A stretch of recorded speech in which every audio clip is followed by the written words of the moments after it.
All rise for session. Honorable Judge Stephen Avery presiding. Afternoon, everyone. You can see that.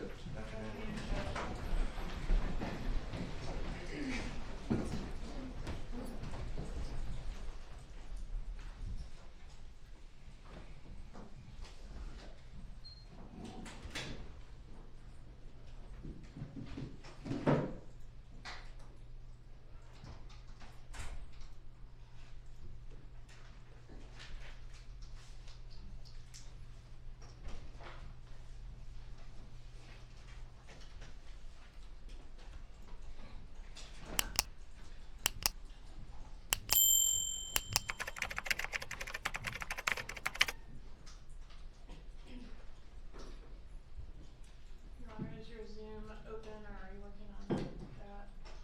I'm signing into the computer right now.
I believe the defense had a witness that was going to be giving a statement over Zoom this afternoon. That's correct, Judge.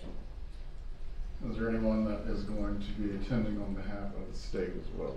Yes, Your Honor. The Markel family will be appearing by Zoom, but they're relying on their statements previously made.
I won't read the phone number out loud, but is iPhone one of the witnesses in this matter?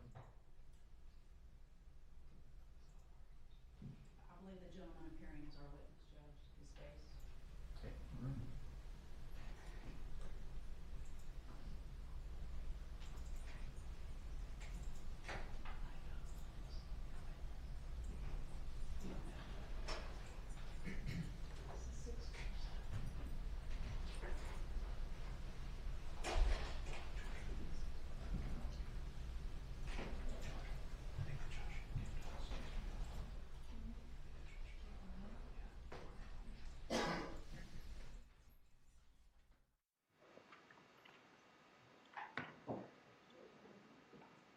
Judge, the 647 number belongs to Mrs.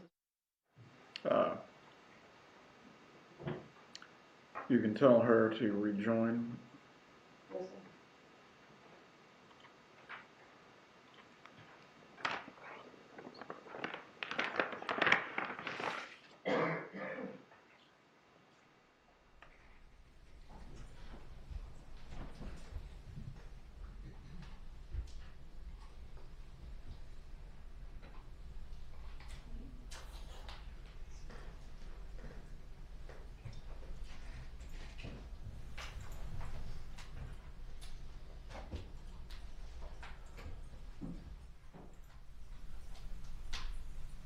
If everyone on the Zoom can keep themselves on mute until it is time for you to speak, please. We're here this afternoon for final disposition and sentencing in case number 2023 CF 3226, State versus Donna Adelson. Parties can make their appearances. Georgia Kappelman for the state. Joshua Zahn for the defense. Jackie Colford on behalf of Mrs. Adelson. Have the parties received their copies of the pre-sentence investigation report? Yes, Your Honor. Yes, Judge. Are there any objections that either party wishes to make to the pre-sentence investigation report? No, sir. There are corrections that would need to be made, Judge. What are the corrections? Would you like me to stay in here at the lamp? Okay. It's in there. On page 1, they have the date of arrest as November 20th, 2023. And she was actually arrested on November the 13th of 2023. I will notate the. Ms. Kappelman, is there any No, challenge to those? No, sir. I will notate the copy then that will be filed with the clerk as November 13th of 2023. Go ahead. On page number 5, there are several. The first place, near the top, it says wage, salary, and this was supposed to be her current employment that she had, and it said $1,000. She did not have employment where she made $1,000. She was not receiving any salaried income, so that should be 0. Ms. Kappelman, do you wish to be heard concerning those? No, Your Honor. So again, I will notate the wage salary as $0.00. Thank you, Judge. The next, underneath there, it says the number of jobs in the past 2 years, 1. She has had no jobs. She's been employed the majority of the 2 years. Which part of page 5 are you referring to? Well, that's on page 5, right underneath the wage. So no jobs, no employment. Correct, that should be 0. Ms. Kappelman, do you wish to be heard? No, sir. Notate that there has not been any employment or 0. Go ahead. Thank you, Judge. Directly under there, it says months unemployed in the past 2 years, 0, and she's been unemployed for 2 years. Well, No objection. so you're asking for that to be 24 months. Correct. Go ahead. There are 2 typographical errors in the remarks section. The second line from the top under remarks says history, comma, she. I believe that's supposed to say the defendant. Give me one moment, I'm finding it.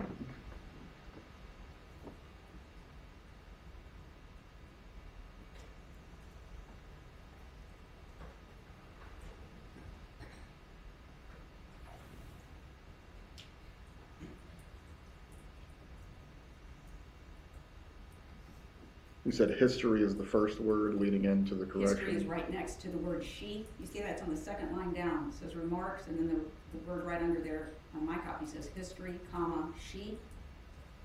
Yes. It should be the. Ms. Kappelman. No objection. Go ahead. And then in the same paragraph, 4 lines down to the far right, it said who had fallen in. That should be ill, I-L-L. No objection, Judge.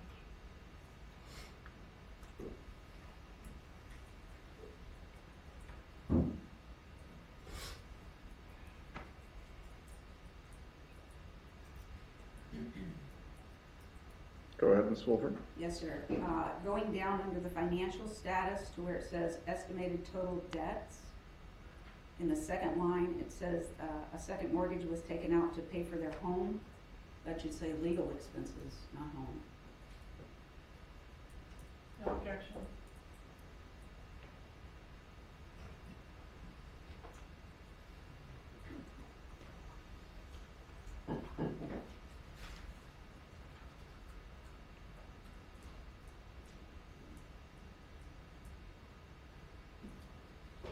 Go ahead, Ms. Fulford. Yes, sir. The same section where it states remarks, 3 lines down, it says husband's dental practice. That's incorrect. The dental practice was not providing income prior to her arrest. She was only receiving Social Security assistance.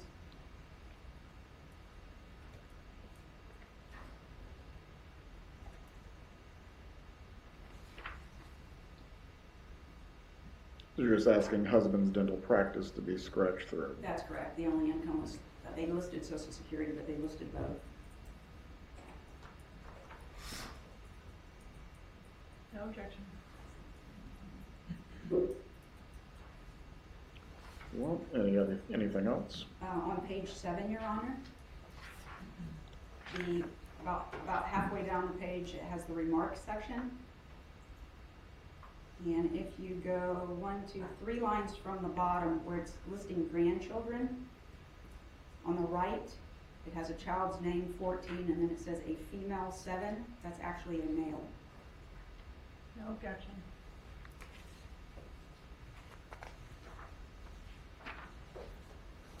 Right, any other objections? Not from the defense. The court has reviewed the PSI report. And at this time, I will direct the clerk to file it as a part of the record. Ms. Kappelman, do you have any other witnesses or evidence that you wish to present as a part of your presentation today? I have some documentation regarding cost of prosecution, Judge. Would you like that at this time? Yes. The state has put together a summary page and a thumb drive. We are requesting $723,123.68 in restitution. Defense advised that they want a supporting documentation regarding this request, which is contained on this thumb drive. They're just receiving it today. So have not had an opportunity to review it. I think at this time, the parties are in agreement to ask Your Honor to order cost of prosecution and reserve regarding the amount, and we'll see if we can reach an agreement regarding the amount. Very well. So that's one item that's in dispute for today. Another issue, Judge, is the score sheet. I've prepared 2 score sheets. May I approach again? You may. First includes death points, bringing the lowest permissible prison sentence in months to 172.5. The second does not include the death points, bringing the lowest permissible prison sentence in months to 82.5. Brought to my attention yesterday that the defense objects to the inclusion of the death points. The limited research that I've had an opportunity to do suggests that they should be included if the death was a direct result of the crime. I believe it was. The defense wants to argue otherwise, so whichever score sheet Your Honor chooses to go with, they're both provided there for you. The state is requesting, are you ready for me to argue what I want per sentence? Okay. Go ahead. Obviously life on count 1, Judge. We would ask for 30 years consecutive to count 1 on count 2, and 30 years concurrent to count 2, but also consecutive to count 1 on count 3. I do not have any additional testimony or other evidence to provide, Your Honor. I've had this issue of the death points being attached to the non-homicide offenses come up in other cases. Certainly the death points would attach if there were an offense that were being scored, but the first-degree murder is not being scored on the score sheet. What would be the basis, Ms. Kappelman? That the death resulted from the conspiracy. It wasn't just a conspiracy without a death. It was a conspiracy that directly resulted in a death, hence the death points are appropriate. What is the defense's argument concerning the score sheet? I'll do my best, Your Honor. I've been under the weather for the last week or so. It's the same argument that was made on behalf of Mr. Dr. Adelson. Post-conviction, Your Honor granted the correction of the score sheet.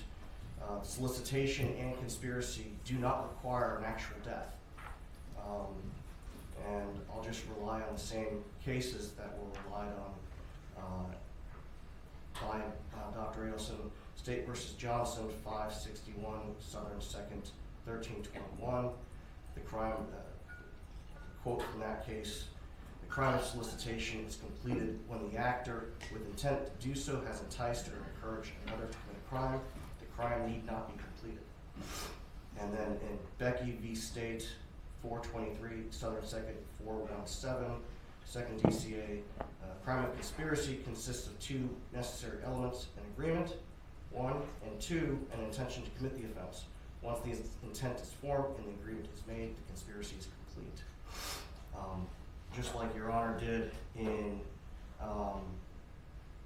Charlie Adelson's case, by order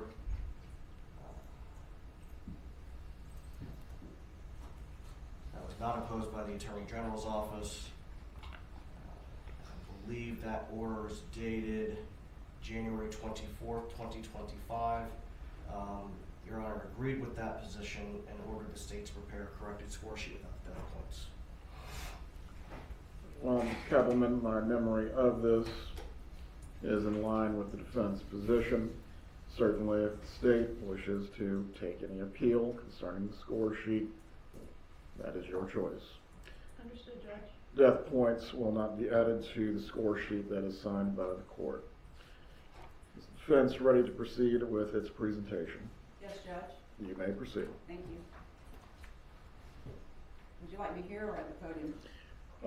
You may remain at the table, or you can come to the lectern, whichever. Okay, thank you, Judge. I guess we would start with the witnesses that we have. The one with standing by on Zoom is Dr. Ben Graber, who would like to make a statement on behalf of Mrs. Adelson. Dr. Graber, if you at this time can please turn on your microphone.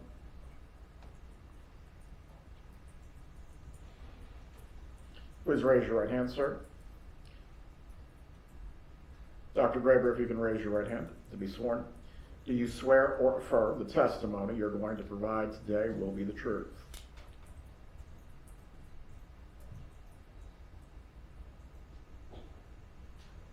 I believe you have a volume problem, Dr. Graber. I can see your lips moving, but I can't hear you.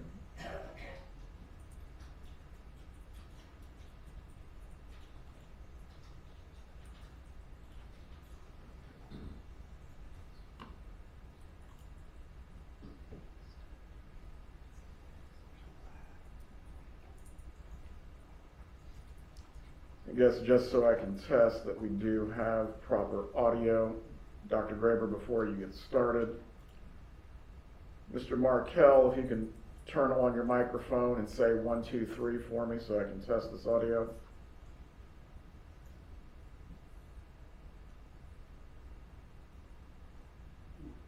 All right, he's not coming through either. Time to troubleshoot.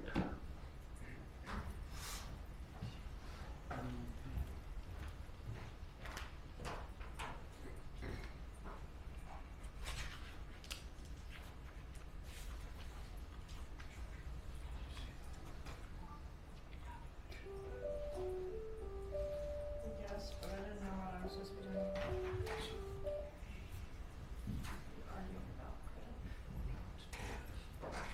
Right. Dr. Graber, if you can say 1, 2, 3 while I test this equipment.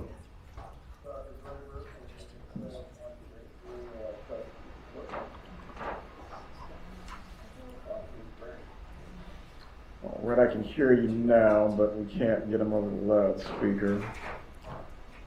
At least someone must have switched the audio settings.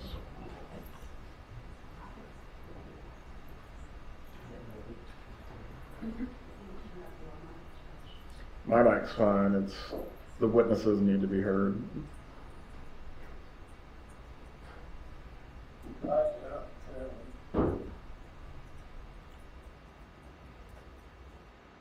Thank you, Mr. Markel. I'm going to place you back on mute at this point.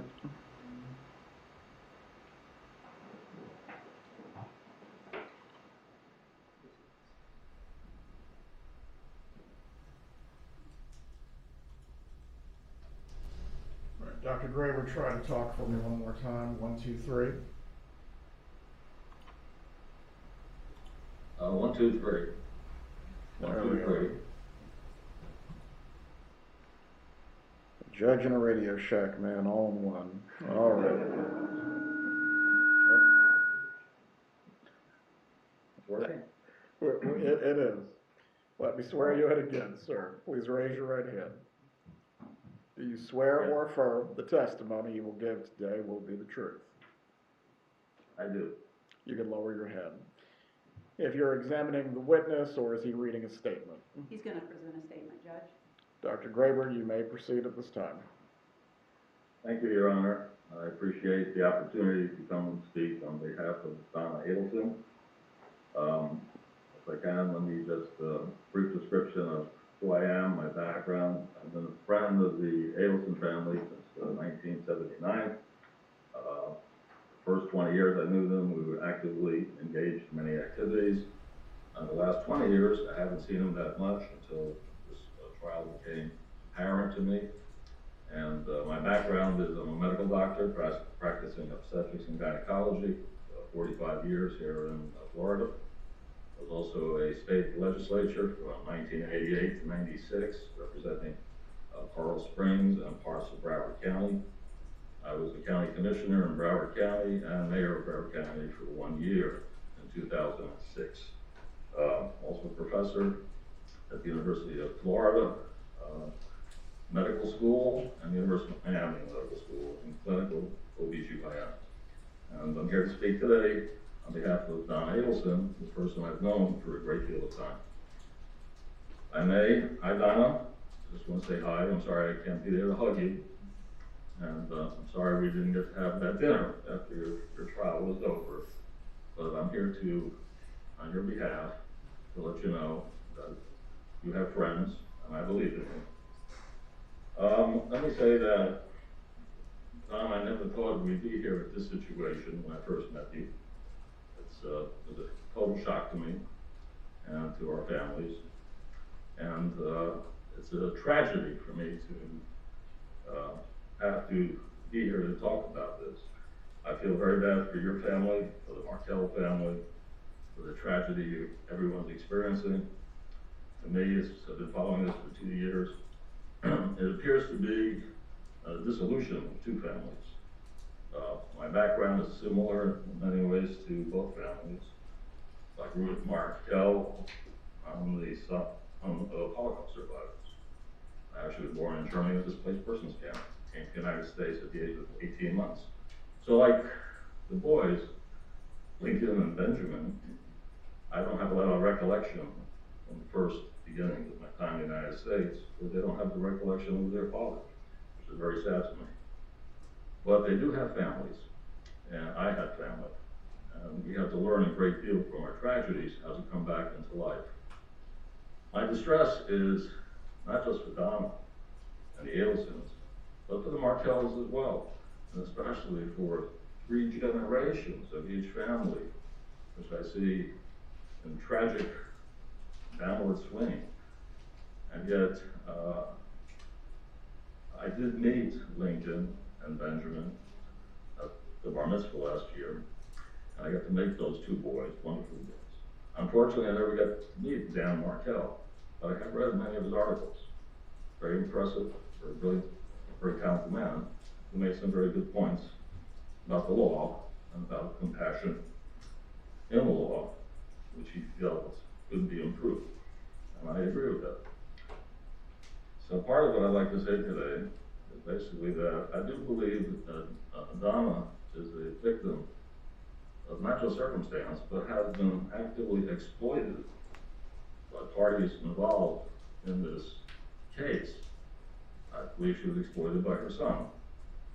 Knowing Donna, who was the youngest child in her family, and knowing her mother, and how close she was with her mother, and understanding their love and need for family, it makes no sense to me that she would pursue an activity that will destroy two families like it has. However, having known her son and some of his issues, I believe Donna, in her own naive way, trying to be a loving mother, is subdued by guilt, by silence, by denial, and perhaps even active exploitation, and used for activities she had no part of. So I believe she's innocent on all three counts, even though she was found guilty on all three counts. Part of my understanding is also that the victims here are both families, and to watch the hate and distress and the vengeance I see is a terrible thing to look at. As Holocaust survivors, you'd think we would understand that how damaging it is to families. I would have to say, my background, I grew up in the Bronx, went to the public school system. I actually was at Queens College when Donna was there, but I didn't know her. She graduated a year after I did. My wife Sandy graduated from Queens College as well. In Coral Springs, we met up after being there a while, new young families, professionals trying to build a life, having children, building a community, which we did. So to see this situation occur, to me, is devastating in many aspects. As a legislator, I can tell you that we see things in law. Even though I'm a doctor and I was chairman of healthcare, I was a Democrat, majority leader, and I sat on Judiciary Committee for 2 years. I understand the laws. Even wrote some of the sentencing guidelines and participated in passing them at that time. What I learned over the years is that I had the privilege of passing many laws, because I was a leader and was able to work both sides. And so many of my laws exist in the books. I get calls from judges periodically asking me about the intent of the law, and I wrote it because they have a case, and it's come down to what did you intend to happen from this law? And they would ask my opinion, and they would use that information. So I'd like to look a little bit about the intent of the judicial guidelines for sentencing.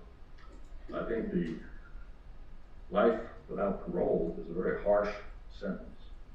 And that was not the intent, was to punish domestic cases with that, but to hit drug dealers and organized crime and dangers to the public.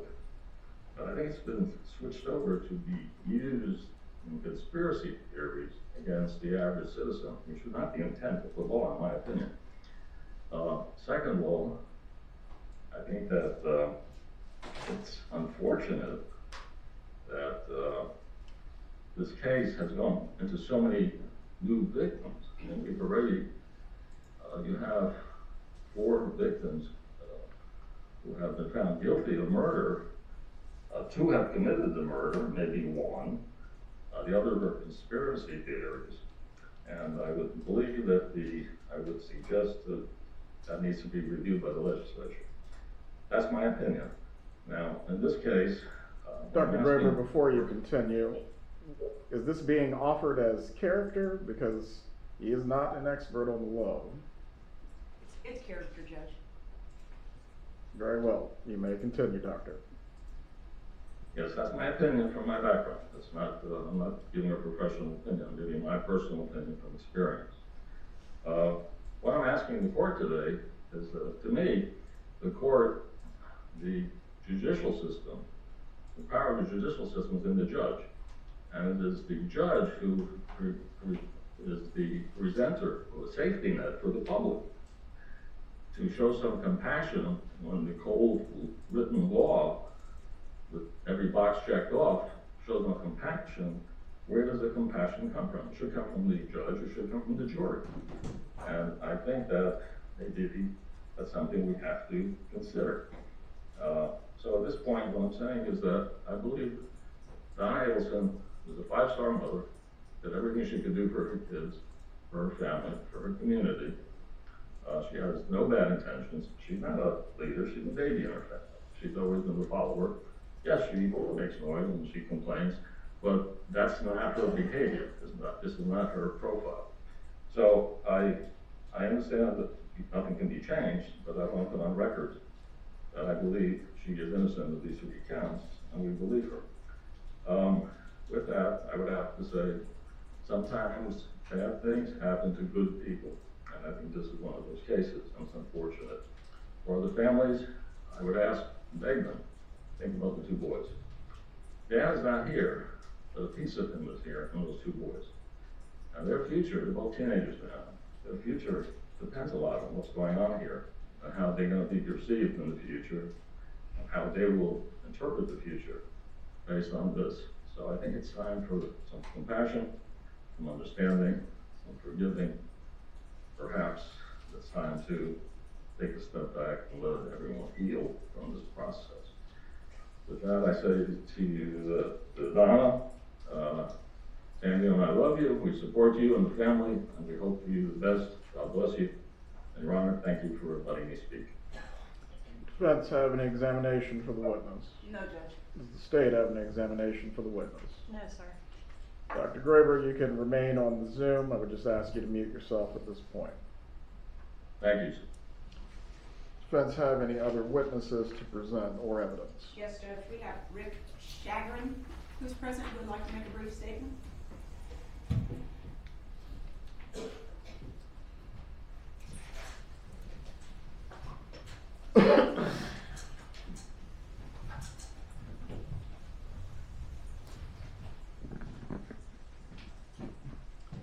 Please raise your right hand, sir.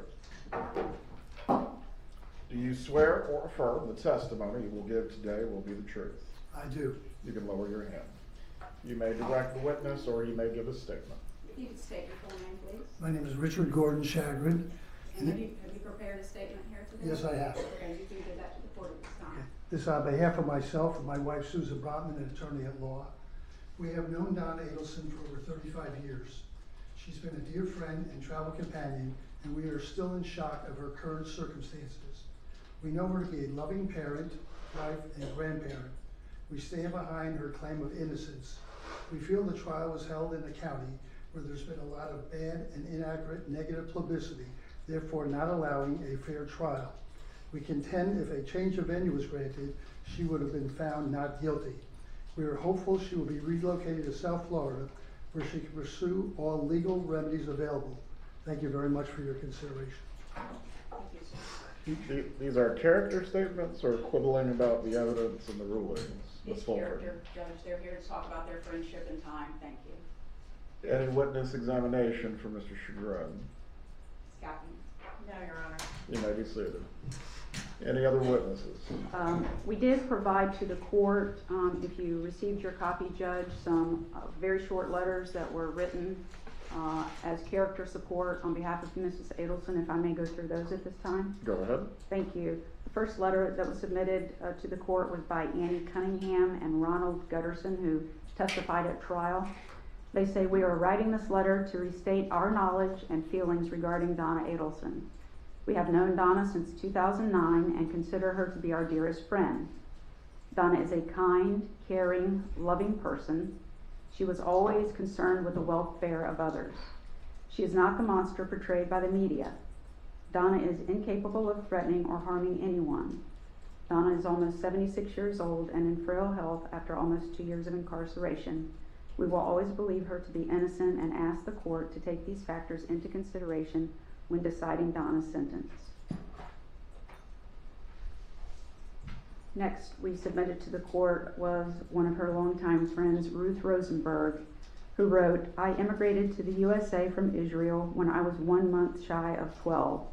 I lived in Israel in a town of 5,000 inhabitants where my family knew almost everyone and came to New York City, Queens, with a population of close to 8 million residents. To say it was a culture shock is an understatement. I didn't speak any English and physically looked like an underdeveloped child in comparison to the American girls my age. I entered the 7th grade in September, not knowing any English, the, quote, stranger in school. For several months, I sat by myself at lunchtime in the cafeteria, staring at the next table, where Donna and a group of her friends were conversing, laughing, and having a nice time. One day, Donna walked over to my table and asked me if I would like to join them, and of course I said yes, please. That kind gesture started a 62-plus year friendship.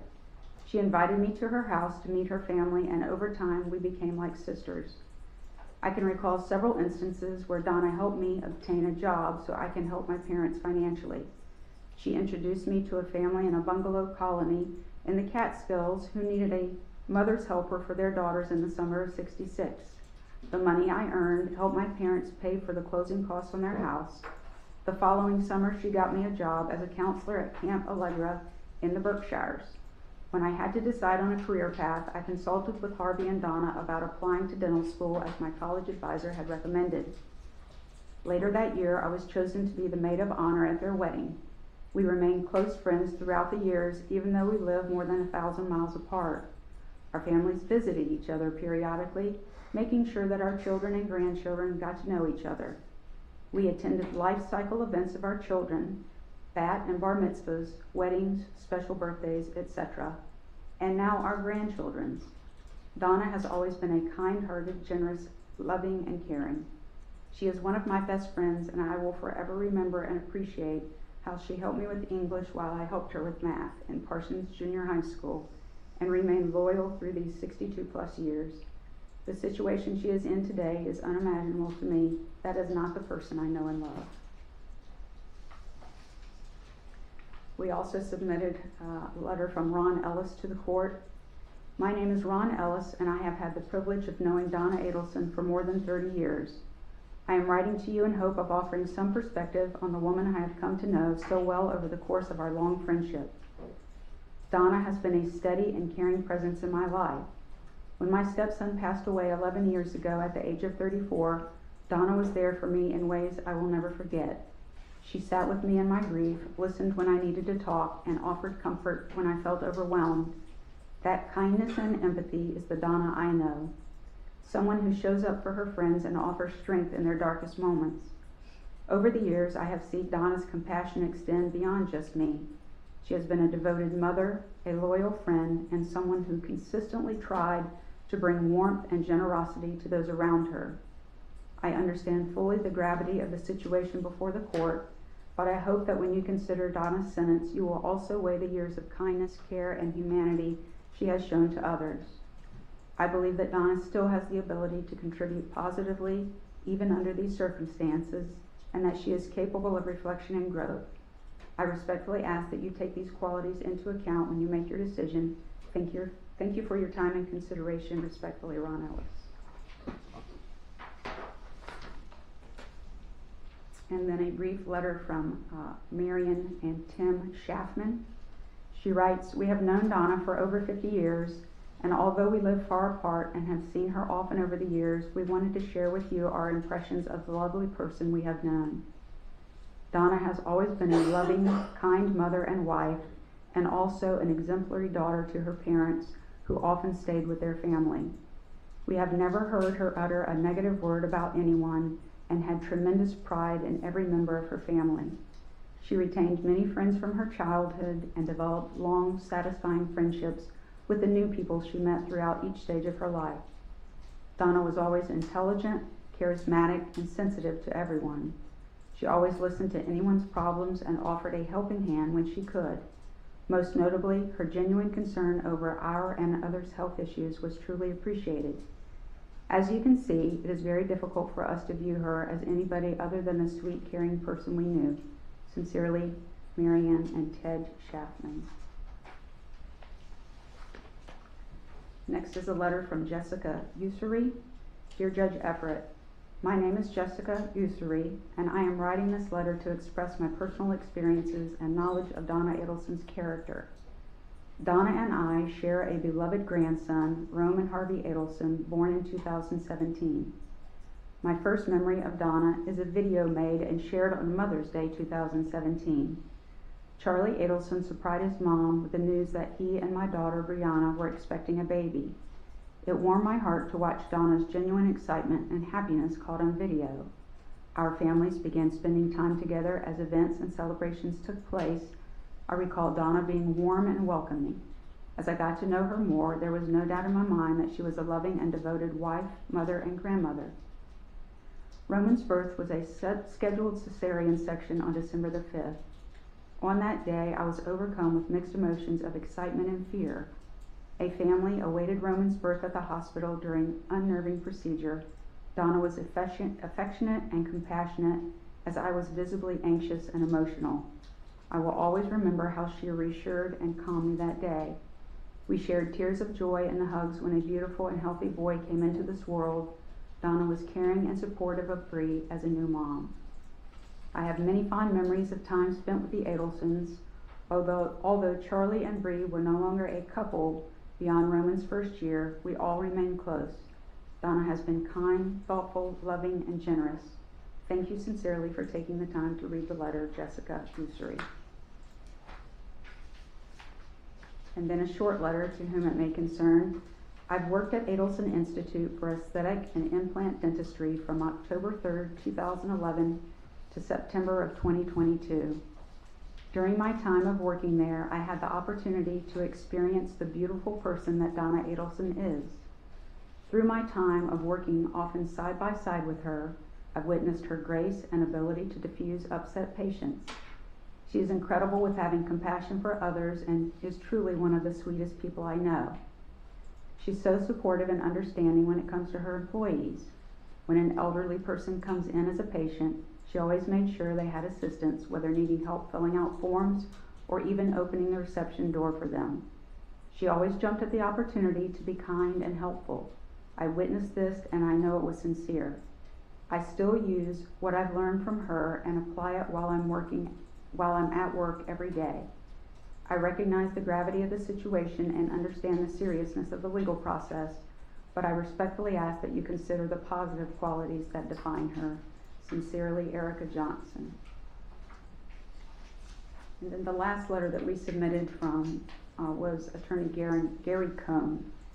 He said, my name is Gary Cohen. I've been a member in good standing at the Florida Bar since 1980. I have known Donna and Harvey Adelson as personal friends and personal counsel for almost 40 years. Harvey was also my dentist for most of those years. I have been in the Adelson house, and they have been in mine numerous times over the years since their children were little ones. My wife and I have socialized with Harvey and Donna at dinners, blessed events such as bar and bat mitzvahs, and weddings, birthdays, and many other occasions. I've also traveled with them, including a wonderful trip to Africa with two of my sons several years ago. I therefore have had a unique opportunity to observe Donna under many circumstances. In all the time I have known her, I have literally never heard Donna raise her voice, lose her temper, act inappropriately, or treat anyone with less than full respect, and almost always with a smile on her face. I have never heard a bad word said about Donna from any other friend or person in my presence. She has always been an amazing mother to her children, and she and Harvey have had the most loving marriage that can be imagined. While I cannot comment on any of the facts of this case or any of the alleged events, I can say that the Donna I know is the last person I would ever think of when it comes to what has been this utterly horrible crime, dealing with the death of Dan Markel. Being a trial lawyer for 45 years, I fully believe in the jury system and understand that a jury has spoken. However, the woman I've known so well for so long also needs to be understood as the wonderful wife, mother, grandmother, and friend that she has been known to me. I only hope that this information can be of use to the court when it comes to the sentencing of Donna Adelson. Gary Cohen. At this time, I believe that Mrs. Adelson's husband, Harvey Adelson, would like to address the court. Very well. Do you wish to enter these letters into evidence? Yes, Judge. Does the state have any objection? No, Your Honor. They will be composite defense 1 for sentencing. Thank you, Judge. Dr. Adelson, please raise your right hand, sir. Do you swear or affirm the testimony you're about to give will be the truth? Yes, I do. You can lower your hand. You may speak. Thank you, Judge, and respected officers of the court for allowing me to speak. I have been Donna Adelson's husband for over 50 years. My wife sacrificed everything so that she could pour her heart and soul into our children, our grandchildren, and our marriage. This summer was our 54th wedding anniversary, and I had to spend it without her, hand in mine. She has done nothing wrong, and yet is being punished for a crime that she did not commit. I thought we lived in a different kind of world, but I guess I was wrong. I have listened, watched, and sat in the courtroom for the entire trial, and I could not help but scream in my mind by the witnesses that were brought forward by the prosecution who told outright lies. I didn't know that you could lie in a courtroom, but apparently you can. Danny's parents contend that they have never seen their grandchild. But for years they say they've never seen her. But Wendy has shared with me pictures and videos and letters from their visits. They have suffered immensely at the loss of their son, but they also contend to tell lies to the court about our grandchildren. Donna has always been a loving and caring wife and is innocent of the charges. A biased judge and jury were influenced by years of one-sided news pieces and Before you social continue, media. Doctor, Ms. Fulford, this has nothing to do with the character of the defendant May or I relates just- to sentencing. May I have just one moment, please? Go ahead. Thank you.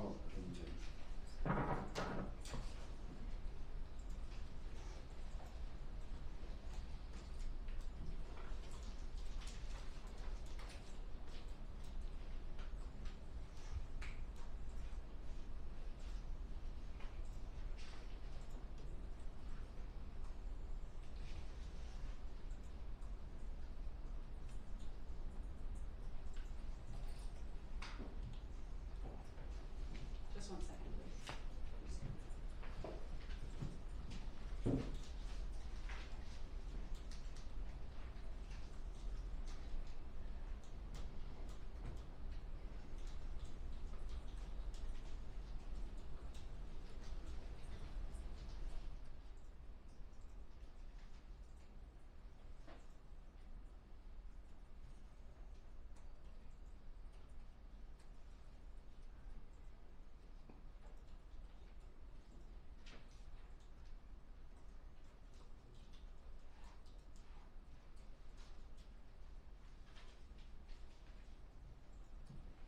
Just 1 second, please.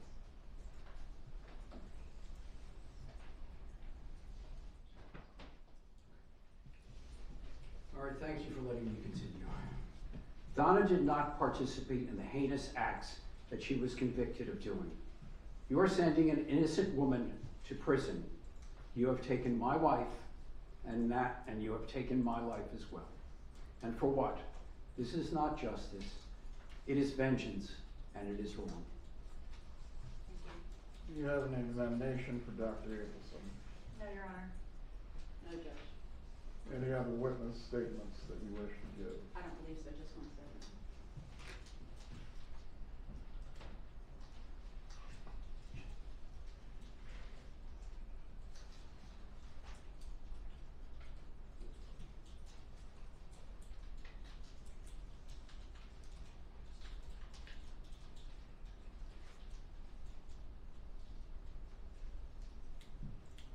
We don't have any further witnesses, Judge, but Mrs. Adelson has decided she would like to make an unsworn statement to the court. Unsworn? Yes, Judge. All of the witnesses will be sworn this afternoon if she wishes to speak. Judge, the case law indicates, confirms that the defendant has the right to make an unsworn statement prior to sentencing. The court, Rule 3.720B states the court shall entertain submissions and evidence by the parties that are relevant to the sentence. A number of cases, Your Honor, that have interpreted this, especially in a capital case, as the defendant having a right to make an unsworn statement. This is a capital. Please give the citations. Yes, Your Honor. Excuse me. First is Smith versus State, 268 Southern 3rd, 831. It's from the first DCA in 2019. You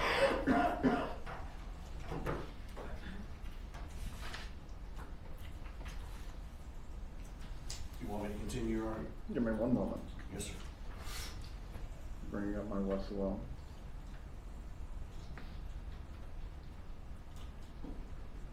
Give the citation again. Sure.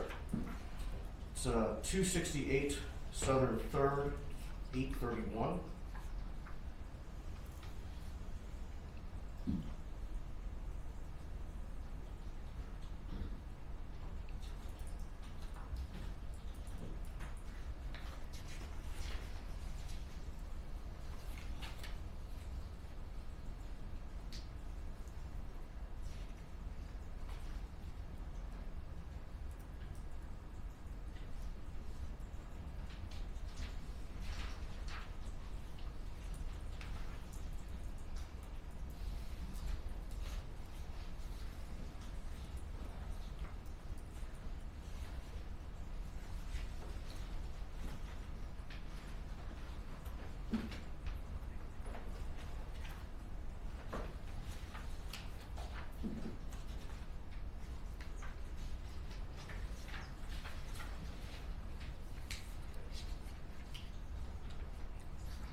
Which pinpoint site are you referring to in the case? It's not, let's see.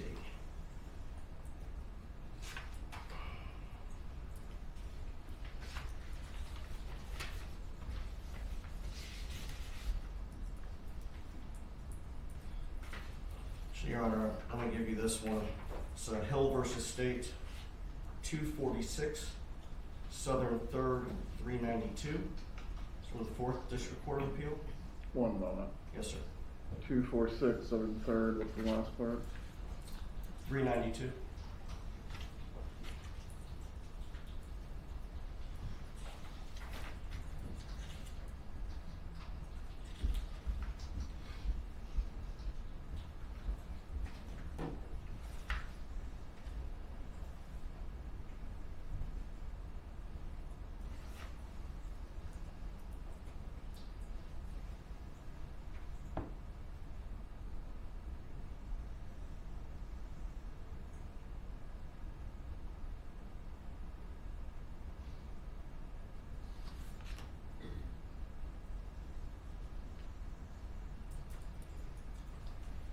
Well,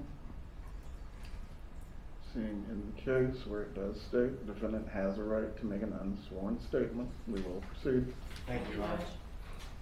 Would you like Mrs. Adelson at the lectern or here? She can remain at council table. Thank you, I'm gonna move the microphone.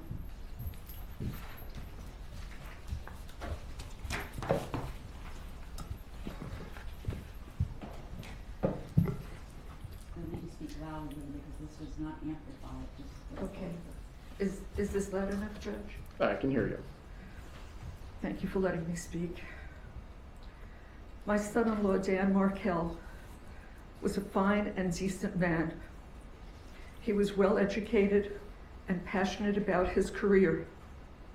He was a good son-in-law, but more importantly, he was a caring and loving father. On July 18th, 2014, his car was followed, leaving his home. It should have been just like any other day, an ordinary day in the life of Ben and Lincoln's father, but it wasn't. He didn't know when he left his boys off at daycare that would be the last time he would see them, and the last time they would see him. He didn't know when he went to the gym afterwards that would be the last time he would exercise. And he didn't know when he drove home that his life would end within minutes. Danny wasn't just being followed, he was being hunted. He was brutally murdered in broad daylight, sitting in his car, in his garage, by vicious killers. I cannot imagine the terror he felt when he saw a gun pointed at him through the window of his car. I cannot conceive of his heroic efforts to stay alive during the hours after the attack. Danny died in the early morning hours of July 19th. His death is a loss to his children, his parents, his sister, all of us in his family, his friends, his colleagues in the legal community, and to his students at FSU Law School. Danny's boys each have a photo of themselves with their Abba, their dad, beside their beds. They grew up kissing the framed photo and saying, "Good night, Abba, I love you."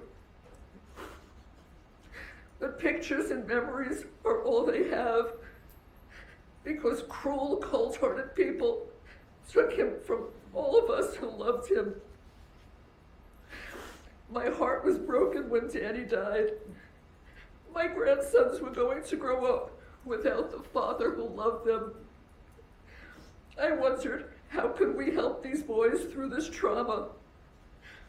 It was then that my husband and I knew that the best way to honor Danny's memory would be to share with these children an abundance of love, the love that Danny would have given them if he were alive. It is interesting how the state can't make up its mind about who is what they call the, quote, mastermind behind this murder. In both of Catherine Magbanaw's trials, the state claimed she was the mastermind behind Danny's murder. In my son Charlie Adelson's trial, they claimed he was the mastermind. And now in my trial, they claimed that I, this grandma, was the mastermind behind the murder. I had no idea that other people planned to cut Danny's life short. And the people who did this are exactly where they deserve to be. But I had no knowledge that this horrible, evil act was going to take place. If I had become aware of this plan before Danny was murdered, I would have stopped it. With not one iota of actual evidence, the state convinced a Tallahassee jury that I solicited and conspired with other people to have Danny killed. Where is the evidence prior to the murder? The evidence beyond a reasonable doubt that the state needed to prove their case. Where is the evidence before July 18th, 2014 at 10:50 in the morning? Before you continue, That Mrs. revealed- Adelson, as it relates to this statement, is the defense trying to re-argue the trial? No, Judge, just giving Mrs. Adelson an opportunity to be heard. Mrs. Adelson, you certainly can continue. However, the court can take into consideration the utter lack of remorse that you are displaying. Please proceed if you desire to do so. Where is the evidence before July 18th, 2014 at 10:50 a.m. that revealed that I had any involvement in this vile and horrific act? Where is the solicitation and conspiracy evidence? The state needed to show that there was evidence before the murder to convict me. The state couldn't show that because there wasn't any evidence. They were trying an innocent person. It makes you wonder if the jurors were sleeping when the state had Sergeant Corbett on the stand for hours. Their own star witness testified that my phone was never, I repeat, never at my son's house on the night of the murder. The state's theory that my husband and I dropped off money to my son was blown out of the water by their own witness. And yet, the state continued to push that story, that lie of the so-called money drop, to the jury through the remainder of the trial. And the jury bought into it, hook, line, and sinker. Reasonable doubt. Many months ago, my attorneys filed a motion for a change of venue. An expert witness testified that Tallahassee had been barraged with over 9 years of negative social media, printed news, television news, and podcast publicity about my family. He explained to the court, both with evidence and demonstratives, that for me to receive a fair trial, it needed to be held in any of the researched and designated areas in the state of Florida other than Tallahassee. All I wanted was a level playing field, but the court wanted the trial here in the hotbed of Tallahassee. I sat through 3 days of jury selection. 180 potential jurors were asked if they had developed an opinion in my case. Those that answered yes also added, "I believe she is guilty." Not one person, not one, said, "I think she may be innocent." That should have been a clue to the court to grant our motion for a change of venue, but the court denied the motion. One of my jurors admitted during jury selection that she had background information concerning what one of the state's witnesses would be testifying about. Why was she allowed to be on my jury?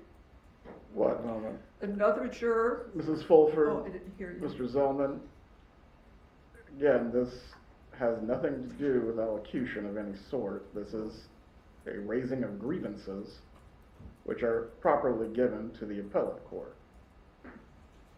What does any of this have to do with sentencing? Could I have just one moment, please?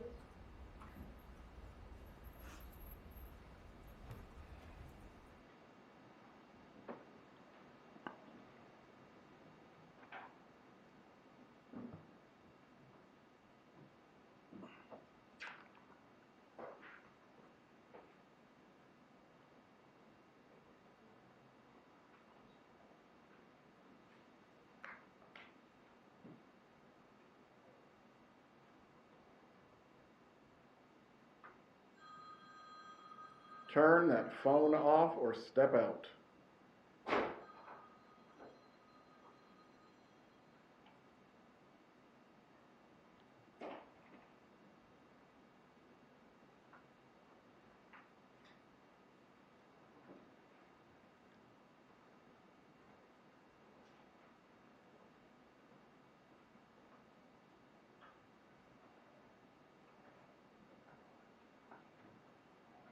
When the phone is off.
Please.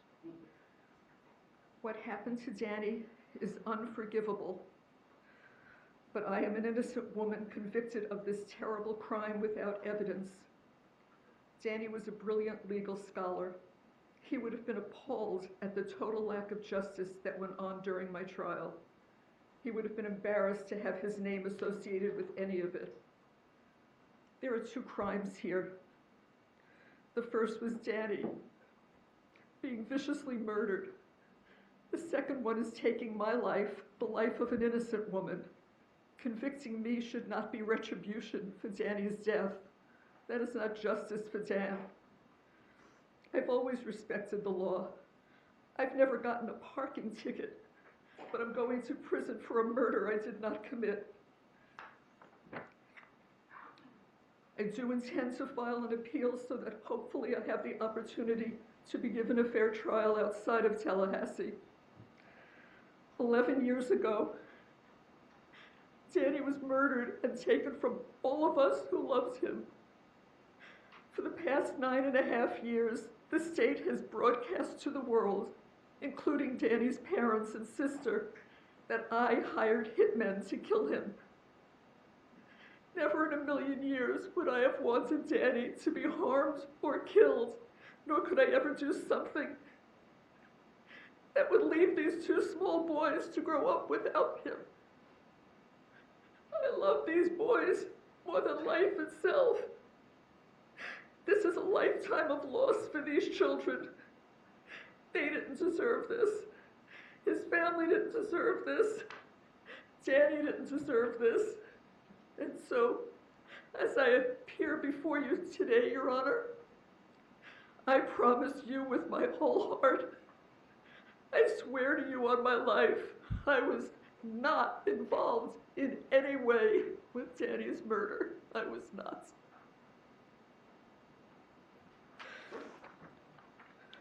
Defense have any further argument to make? Yes, Judge.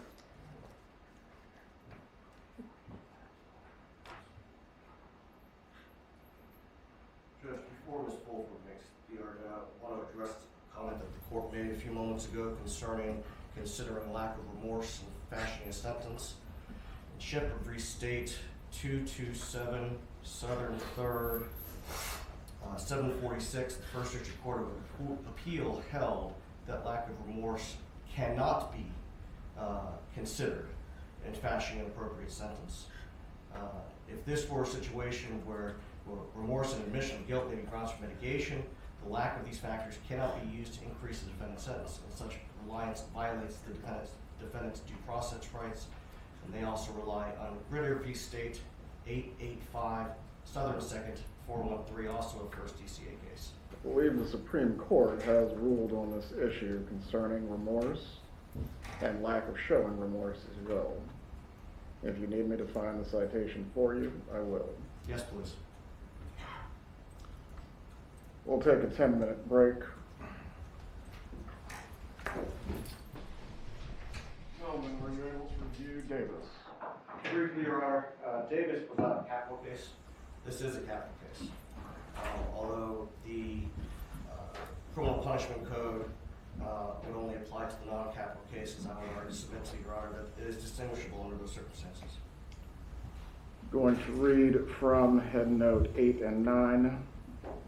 Nor was Davis forced to choose between allocution and maintenance of his innocence. He certainly could have allocuted without voicing his disagreement with the verdict, blaming the driver, the police, his lawyer, the trial court for his conviction, and attempting to explain his personal interpretations of the law to the judge. He could have asked for leniency without admitting guilt. He could have provided the judge with reasons to impose a sentence less than the maximum besides his claimed innocence. But he instead chose to make a lengthy statement claiming innocence, denying responsibility, and placing blame for his conviction on the alleged misconduct of others. The trial court was under no obligation to ignore such statements and did not err in considering those statements and imposing the legal sentence here. Do you have anything that distinguishes Davis in any way? As I said, Your Honor, Davis was not a capital case. Very well. Any other argument or evidence the defense wishes to present? Yes, Judge, thank you. Please move forward.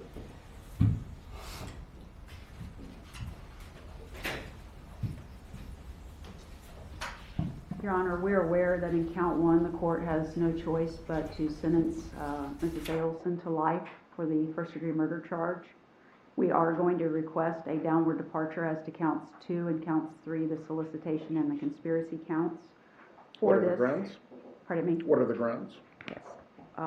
The grounds are, one is non-statutory, and that's disparity in the treatment between co-defendants. And the second reason is statutory, and it is Florida Statute 921.00262B. The defendant was an accomplice to the offense and was a relatively minor participant in the criminal conduct.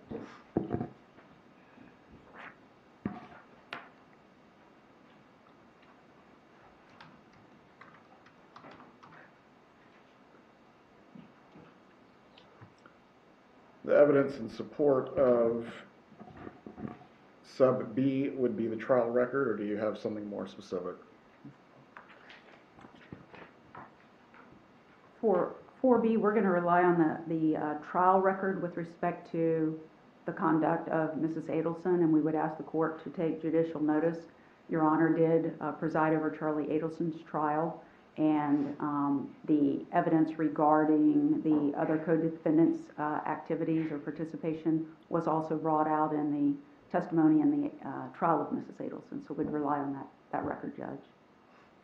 Ms. Kappelman, as to the argued grounds for statutory mitigation and also non-statutory mitigation, does the state have any argument to make?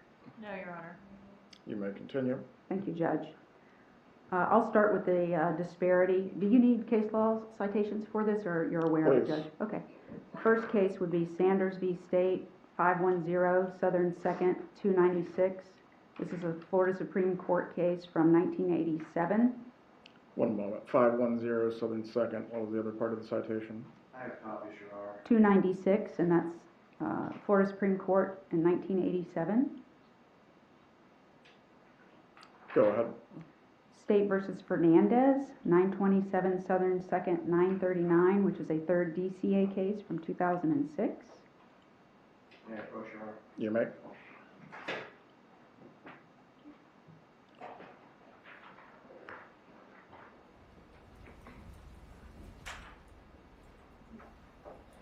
And then the third case, Judge, is State, I can't pronounce it, but State versus Kunkemoller, 333 Southern 3rd, 335. That's a first DCA case from 2022, but it is distinguishable because it does not address the issue of culpability as the first two cases do, but I wanted to bring that to your attention. You may continue. Thank you, Judge. I'll start with the disparity argument, if I may, Your Honor. In this case, there have been several co-defendants who have either been tried or entered pleas and received sentences.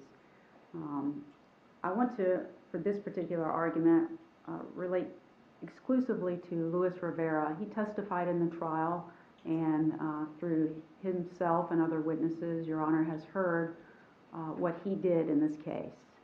And what he did in this case compared to what the state has alleged and the jury found that Mrs. Adelson did, the culpability levels are very different. Mr. Rivera was allowed to enter a plea to second-degree murder. And although, as the PSI indicates, he received a sentence of 19 years in the Department of Corrections, that was run concurrent with a sentence he was already serving in a completely unrelated matter in a federal case where he got a 12-year sentence. So the number of years that he will actually serve for his participation in the homicide of Dan Markel is 7 years in the state of Florida Department of Corrections. His conduct, as Your Honor can recall, is that he traveled to Tallahassee sometime in June and scoped out the home of Danny Markel, engaged in some drug activity with Sigfredo Garcia, and then returned to South Florida. A few weeks later, he returned to Tallahassee and again scoped out Danny Markel's house. But he didn't just do that. Prior to arriving in Tallahassee, with himself knowing that he and Sigfredo Garcia were going to kill Danny Markel, he purchased and provided the very firearm that was used to kill Danny. He came to Tallahassee and they sat in wait outside his home. They followed him with Mr. Rivera being the driver, followed him while he took his two little boys to daycare, and he sat and watched as Mr. Markel, hand in hand, took those children inside the daycare. He then followed Mr. Markel all the way to the gym, sitting in wait What was he waiting for? He knew what he was waiting for. Mr. Markel did not. He had no clue that these men were outside in a car just waiting for him to go to a place where they could shoot and kill him. And they waited until he exercised. They watched him get back into his vehicle, and then, like hunters, traveled and followed all of this time period straight to his home. And there was no hesitation. He knew exactly what they were going to do. Without any hesitation, they pulled right in behind Danny. Danny's car was still running, the garage door was up, and Sigfredo Garcia exits the car and shoots Danny Markel, having done nothing to these men, in the head twice. How Mr. Markel survived, I don't know. But then Luis Rivera is the getaway driver. They flee the scene, they flee Tallahassee, and then Mr. Rivera stops to allow Sigfredo Garcia to dispose of the murder weapon, which has never been found. And then he drives back to South Florida like nothing has happened, purchasing motorcycles and cars, but most importantly, getting paid for the work that he's just done. The payment came from Catherine Magbanawa, and I'll address her in the next segment. The point here is, Judge, that over time, reading different things, you've heard a lot of arguments about what Mrs. Adelson's participation allegedly was. But when it comes down to it, and I didn't mention, but Luis Rivera did have an extensive criminal history at the time that he committed this offense. What actually came out at trial with respect to Mrs. Adelson, and I'm saying this, understanding, as you've learned, that Mrs. Adelson still maintains that she is innocent of this conduct. But what the state was able to show through their testimony and evidence was that the role that she played, according to them in the prosecution, was very minimal. The evidence showed that she was very upset when relocation was denied in 2013, not knowing that her daughter had agreed to it, not knowing that until she sat here in trial hearing her daughter's testimony. She wrote some very ugly emails. She said some very ugly things. But in not one of those emails did it ever say that she wished harm upon Danny Markel. And this was in 2013. The evidence was presented by the state that was over a year later that Danny was killed after relocation had been denied. Although they argued that there was continued hostility on the part of Mrs. Adelson regarding the issue of relocation, with the hundreds of thousands of emails they had, they didn't present evidence that this ongoing dispute was being brought up in any way between the parties. The relocation between them, that issue had stopped. The testimony that was elicited was that Charlie Adelson, the son of Mrs. Adelson, was the one who was close with Mrs. Adelson, and that when she had a problem, the argument from the state was, when she had a problem, Charlie was the problem solver. And the testimony at court that was presented by the state supported that theory, that Charlie was the problem solver. They further elicited evidence, testimony, that without any knowledge of what the phone calls were, Catherine Magbanawa testified that when she was with Charlie Adelson discussing scenarios, which she didn't describe what scenarios she was discussing, that on occasion there would be a phone call between Charlie and his mother. She didn't hear the mother speaking. In fact, he left the room when he talked to, allegedly, the mother, and he came back in. He never relayed to her any information about the phone call. But the state's theory and the evidence that they presented was because Donna Adelson had been so upset about the fact that relocation was denied, and she continued to be upset, according to the testimony, that Charlie Adelson took it upon himself to reach out to someone, which was his girlfriend, and have her get someone that she knew who could commit this murder, make contact with them.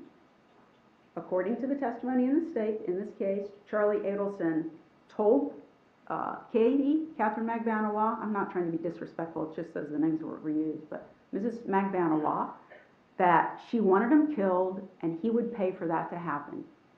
Her testimony was she had no idea what the payment was going to be, but she did in fact reach out to the father of her children, Sigfredo Garcia, and he agreed to commit the homicide. Mr. Garcia then elicited Luis Rivera to participate with him in the homicide, and I'm not going to go through all the evidence in the case. I want to focus on what Mrs. Adelson allegedly did. Up until the point of the homicide, the only evidence that was presented about Mrs. Adelson's participation were those ugly emails. And there's a distinction, as we discussed during the trial and sometimes even at sidebar, of the evidence being up to the moment that Mr. Markel was killed. Up to that time, the only evidence introduced by the state in this trial for that time period were those ugly emails, and they were ugly. She called him very foul names. She said some ugly language. She clearly was not happy. And whatever conversations may have taken place while Catherine McBanawa was inside Charlie Adelson's home and Charlie was outside talking to another person. Mrs. Adelson maintains her innocence. But if you're looking at this particular cause of this disparity in treatment, the state is asking that Mrs. Adelson be sentenced to obviously life on count 1 as she has to be, followed by 30 years in the Department of Corrections on counts 2 and 3. This is far in excess of the sentence that was received by the man who himself testified to hunting down Danny Markel, providing the gun for him to be murdered with, leaving the scene of the crime, disposing of the murder weapon, and going on with his life and his gang as he always had. In that disparity, Judge, it just doesn't reconcile with the facts here of what they say Mrs. Adelson did. Although there was a theme that she was the mastermind, I would argue to the court that the evidence did not show she was the mastermind in any way. The masterminds that were shown in this trial were Charles Adelson and Catherine McBanawa. It didn't show any activity prior to Mr. Markel being killed where Mrs. Adelson was involved in any way. Take away what you're arguing as the theme for the moment. The chief difference between Luis Rivera and your client is he entered into a plea, correct? That's correct. He did enter into a plea, but that, according to the case law, that can be considered. And he has also cooperated with the state testifying in many trials. He was a cooperating witness testifying in these trials. Mrs. Adelson not only has maintained her innocence, she was never offered anything from the state. Please continue. On the statutory basis that the defendant was an accomplice to the offense and was a relatively minor participant in the criminal conduct, some of what I've just argued applies to this one as well, Your Honor. But what I wanted to point out here were the ones that we didn't discuss. So Sigfredo Garcia was found guilty at trial, first-degree murder and conspiracy. His sentence was life on the homicide and an additional 30 years consecutive for the conspiracy count. He is the one who rode in the car. He is the one who obtained Luis Garcia to go with him.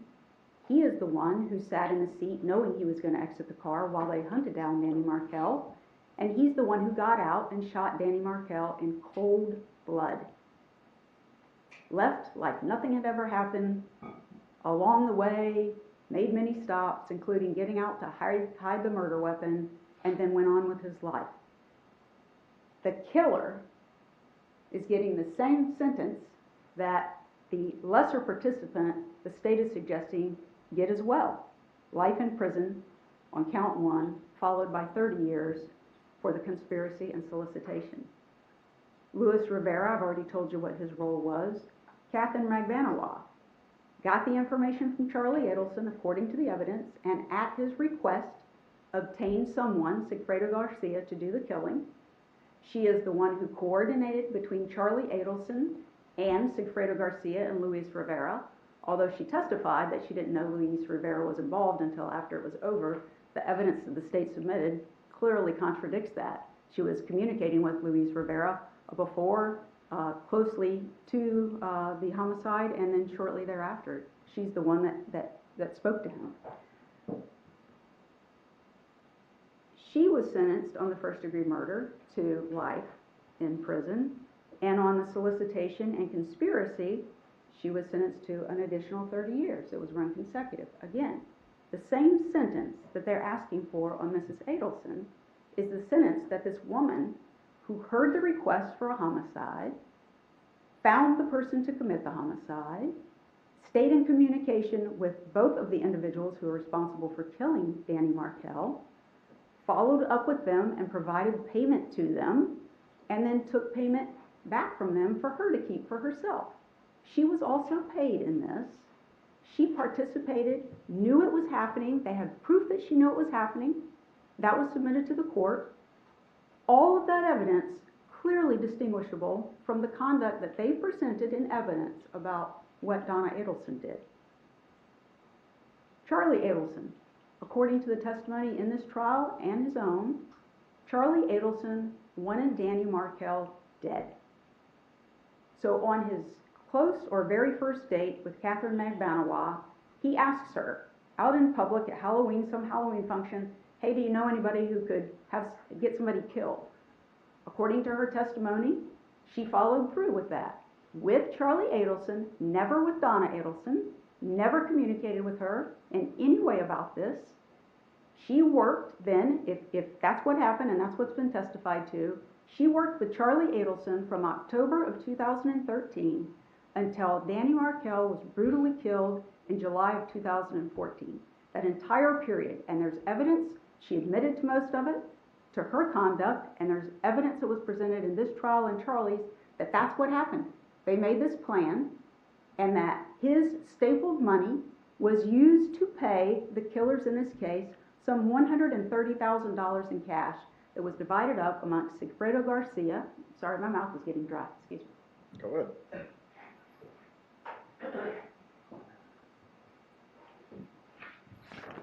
Thank you, Judge. It was divided up between Sigfredo Garcia, Catherine Magbanawa, and Luis Rivera. She then stayed in contact with Charlie Adelson. She convinced Charlie Adelson to get paychecks written to her, and she received those paychecks each time from Charlie Adelson. So for what Catherine Magbanawa did and what Charlie Adelson did, the evidence in this case shows it went far beyond what the state's evidence showed that Donna did, up to and including the time that Danny was killed. So again, if you're going to rate the level of culpability in this case and consider Mrs. Adelson's conduct as compared to those, they're asking that she get the same sentence as both of the people who killed, well, one person that did the killing, Sigfredo, a far more extensive sentence than Luis Rivera, who participated in the killing himself and only got 7 years. The same as Catherine Magbanawa, that apparently worked on this according to the evidence for many, many months and stayed involved even after that. Charlie Adelson is the only one who got a higher sentence. His sentence was life on count 1, the homicide, followed by 30 years on count 2 and another 30 years on count 3, so everything being run consecutively. The evidence that the state has presented is that Charlie Adelson is the one who masterminded this. That's what they've shown. Even though they said Catherine Magbanawa wasn't her trial, if there's somebody who started this, according to the evidence, it's Charlie Adelson, not Donna Adelson. All the work being done was Charlie Adelson. All the money that was paid was Charlie Adelson's money. Mrs. Adelson, according to the state's evidence, did not do any of that. Again, they had hundreds of thousands of dollars, or hundreds of thousands of emails. Never one in all of those emails that we all had to go through did Mrs. Adelson ever suggest any harm to Danny Markel in any way. I understand the verdict, and she has a right to take an appeal, and that's what she'll do. But the evidence in what was argued is very far different in theory than what was actually presented to this jury. And I'm requesting that Your Honor, in determining a sentence on counts 2 and 3, take into consideration that the amount of activity that everyone engaged in this case was far, far beyond what was alleged against Mrs. Adelson. They just didn't come up with the proof for that. They did prove to a jury that she was involved, but that proof and the actual evidence was very limited to the conduct that they say that she engaged in that resulted in Mr. Markel's death. I do want to remark, if I may, just briefly on the issue of remorse. Mrs. Adelson maintains her innocence, and as she has a lawful right to do, will seek an appeal. She may not get another trial. There may or may not be parts of the finding of the jury that is reversed, may not. They can do that on, the appellate court can do that on 1, 2, or 3 counts. There are lots of options that the appellate court has. The reason I say that is this. Mrs. Adelson, maintaining her innocence, could not have shown more remorse for the killing of Danny Markel. And in her statement, although some of it I know was bothersome to the court, in her statement, I hope you heard. I wouldn't say bothersome to the court, but Okay. please continue. Okay, I misread then, I apologize Please based on your continue. comments. One of the things she said in her statement, after most of her statement being about the horrible thing that happened to Danny Markel, was that the people who were responsible for it were in prison. That's a pretty big statement considering what the state believes Mrs. Adelson's position is with respect to the others who've been prosecuted, convicted, and are serving sentences in the Florida Department of Corrections. I also want to say this. The defense's position in this case, from start to finish, has always been, on behalf of Mrs. Adelson, beyond respectful to the victim in this case, Danny Markel. He should not be lost in this case, and I said that in my opening statement. We presented evidence about a wonderful man he was. He did not deserve for this to happen. The Markels gave their statements at the conclusion of the verdict that was issued by the jury, and I listened to every single word. And every single word that they said came out of the terrible grief from the loss of their son and the feelings that they have developed over the course of this 11 years in prosecuting these various people and additional information that has been given to them. Every word they had every right to say. The feelings that they had are exactly what they should have. What happened to Danny Markel, as Donna Adelson has said in her statement, could not have been more horrific. He was treated like an animal, completely unaware that there was any kind of problem, that he would have any kind of physical altercation with anybody. I'm positive the furthest thing from his mind that day was that someone was going to kill him in his garage at his home. He did not deserve what he got. It's been very clear in the prior prosecutions and what was presented in Mrs. Adelson's trial about the conduct of these other individuals. They do deserve to be where they are. They do. Their conduct is unimaginable to me, that human beings would engage in that kind of conduct to bring a man, an innocent man, a well-respected man, an amazing father, to take him away from his mother, his father, his sister, most importantly, his children. That was horrific. I understand why those sentences were imposed. Not for Mr. Rivera, but for the ones that were tried and convicted. In this case, Judge, based on the evidence that was presented, the defense is going to ask on counts 2 and 3 that you sentence Mrs. Adelson to 3 years in the Florida Department of Corrections, counts 2 and 3 to run concurrently. My understanding in the court, the clerk can tell me if I'm wrong, but my understanding is Mrs. Adelson has 701 days credit time served. That's what we calculated. I'll stipulate to 701, Your Honor. Very well. Anything more on counts 2 and 3, Judge? First of all, in order for it to assist Mrs. Adelson, she's going to have to be successful on count 1 on appeal. If she is, anything more than that period of time is going to basically be a death sentence for Mrs. Adelson. She is soon to be 76 years old. Her health has gotten worse while incarcerated, as anyone would probably expect. Her husband is 81 years old. Compared, 3 years compared to the man who participated in the killing getting 7 years, I believe is a just and reasonable sentence for Mrs. Adelson.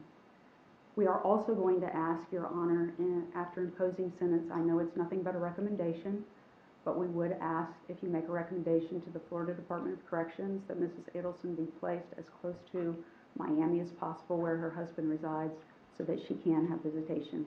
I understand we don't have any control over Department of Corrections, but we would appreciate that recommendation. And may I have just one moment, please? Go ahead. While she's doing that, Judge, I would ask that Ms. Adelson not be housed with Ms. McBanow, or at least have a separation, if you could recommend that. I know Ms. McBanow is currently at Lowell CI. Yes, Judge, I thank you for that, Ms. Kappelman. I wanted to raise that issue because we did check into that. Judge, I contacted the Florida Department of Corrections. They did indicate that they would be able to keep them separate, but that doesn't necessarily mean that folks who are familiar with and friendly with Mrs. McBanow wouldn't be where Mrs. Adelson would be, so we are concerned about that, about her being placed at that facility. I didn't know it before, but the reception center for the women actually keep inmates there, so that I know that's a possibility, but again, that's in Ocala, and we're respectfully requesting that she be placed closer to Miami. Thank you. Going to review the last case the defense has presented for downward departure. Ms. Kappelman, you had something else? No, Your Honor, I don't. Review the cases for downward departure, or in support of downward departure, the defense has argued.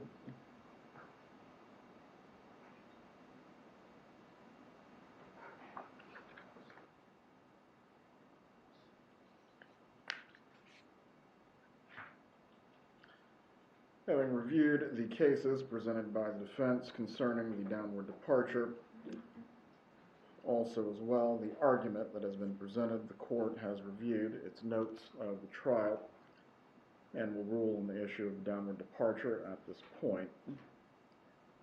Florida Supreme Court has a two-part test concerning whether a downward departure should be granted or could be granted by the trial court. The first is whether the trial court can impose a downward departure sentence based on a valid legal ground proven by a preponderance of the evidence. The second step is whether the trial court decides whether it should impose the downward departure based on the totality of the circumstances. As to both the non-statutory grounds that have been argued and the grounds contained within section 921.0026, subsection 2, subsection B, in reviewing the trial court's notes, what has been argued by both the defense and also as well the court's relying on the record itself, court will find that there is a ground for non-statutory downward departure, but it declines to exercise its discretion. As to the statutory ground, I will find that both the defendant was an accomplice to the offense and a relative minor participant in the criminal conduct. We'll find that has not been proven, but in addition to, the court would still decline to exercise its discretion. As to the sentence in this matter, Ms. Adelson, please rise.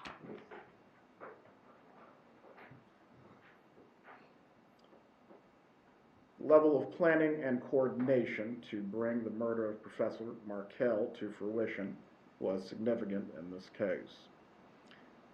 These were not crimes of chance or opportunity, and these crimes also required you to conspire with your son and others.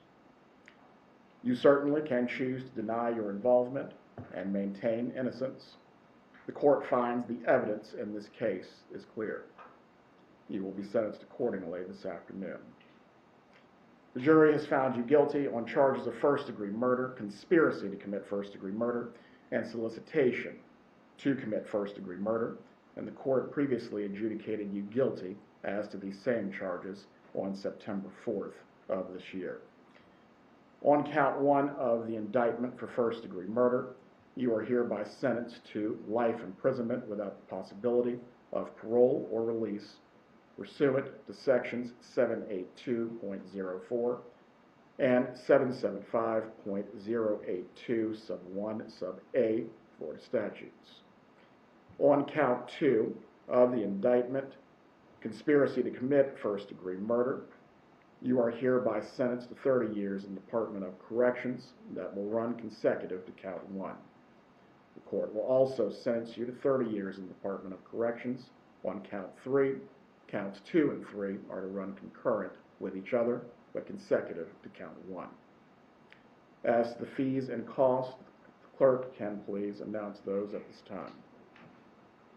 $2,100 as a fine pursuant to section 775.083, $105 as the 5% surcharge required by section 938.04, $20 as the court cost pursuant to section 938.06, crime stopping trust fund, $3 as a court cost pursuant to section 938.01, subsection 1, criminal justice trust fund, $50 pursuant to section 938.03, crimes compensation trust fund, $225 pursuant to section 938.05, local government criminal justice trust fund, $2 as a court cost pursuant to section 938.15, county criminal justice education, $50 as a court cost pursuant to section 775.083, subsection 2, county crime prevention, $65 as a court cost pursuant to section 939.185, county additional court costs, and $3 as a court cost pursuant to section 938.19, teen court assessments. Is there any lawful objection by the defense to these assessments? No, Your Honor. They will be assessed at this time. The cost of prosecution, the court will reserve jurisdiction on to determine for 60 days. If a hearing needs to take place concerning this matter, that will take place at a future time. As the defense's request for the court to make a recommendation to the Department of Corrections to place Mrs. Adelson in a facility near Miami-Dade County, I have no problem making this recommendation. The Department of Corrections will have the final say because this is an administrative matter. I will also recommend to the department that Mrs. Adelson is not to be placed in any unit or facility that would also house Catherine McBanawa. The court did previously award to the state, based on the September 17th, 2024 continuance of the trial, costs that were related to that. Ms. Kappelman, part of what you're seeking to pursue, is that included within that, or is that a separate number? Are you speaking of the costs that were ordered in Charlie Adelson's trial? No. The day Daniel Rashbaum withdrew from the case and the trial had to be continued. Okay. All costs related to moving witnesses and other matters. Yes, sir. I don't know the answer to that, but I'll make sure that they're only in there once. Very well. The defendant is to be fingerprinted, 30 days to appeal. Please file the appeal promptly. Your Honor, may I approach the clerk? We have put I have written on the letters that I had, so we put a composite together and I've shown it to Mrs. Kaufman, who has no objection. Please place the sticker on them so that way they can be admitted. No objection. We are in recess.